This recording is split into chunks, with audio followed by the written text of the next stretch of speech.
नमस्कार दोस्तों। आज आपको बताएंगे सीआरपीसी का सेक्शन 156(3) और 202 में जो इन्वेस्टिगेशन का आदेश दिया जाता है, निर्देश दिया जाता है मजिस्ट्रेट के द्वारा, उसमें उन दोनों में अंतर क्या होता है।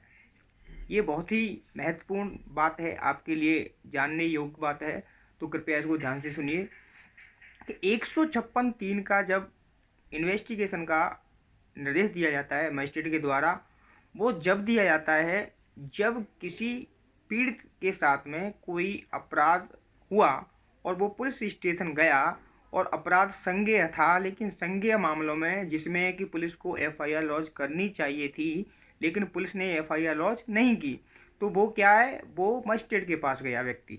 तो मजिस्ट्रेट के पास गया कि साहब संज्ञेय मामला है, फिर भी पुलिस ने क्या है, एफआईआर लॉन्च नहीं की है। तो मजिस्ट्रेट उस मामले को देखेगा और देखते ही तुरंत ही उसमें क्या है, 156(3) के अंतर्गत जो कि उसको अन्वेषण का डायरेक्शन देने की, पुलिस को अन्वेषण करवाने की शक्ति होती है, वो तुरंत ही आदेश कर देगा 156(3) के तहत। तो 156 की कार्रवाई होती है वो मजिस्ट्रेट संज्ञान लिए बिना ही करता है।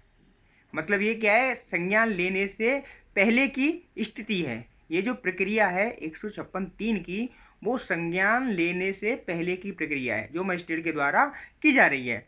और मित्रों, जो 202 की जो प्रक्रिया है ना, 202 में क्या होता है कि जैसे ही आपने 190 के तहत 200 में आपका क्या है, complaint before magistrate, complaint magistrate के सामने पेश किया आपने, तो मजिस्ट्रेट उस पर क्या है, साक्ष्यों की परीक्षा करेगा और परीक्षा करने के बाद में वो ये पाता है कि इससे मामला बनना पाया जा रहा है कि नहीं पाया जा रहा है, तो वो 202 में क्या है, पोस्टपोन कर देता है। वो इशू प्रोसेस होती है उसको क्या है, वो पोस्टपोन कर देता है।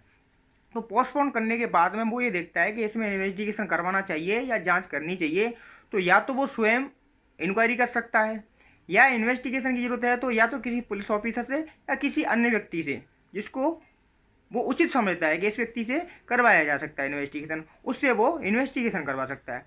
तो 202 में जो इन्वेस्टिगेशन का ऑर्डर दिया जा रहा है, वो संज्ञान लेने के बाद में, साक्ष्यों की परीक्षा करने के बाद में दिया जा रहा है निर्देश।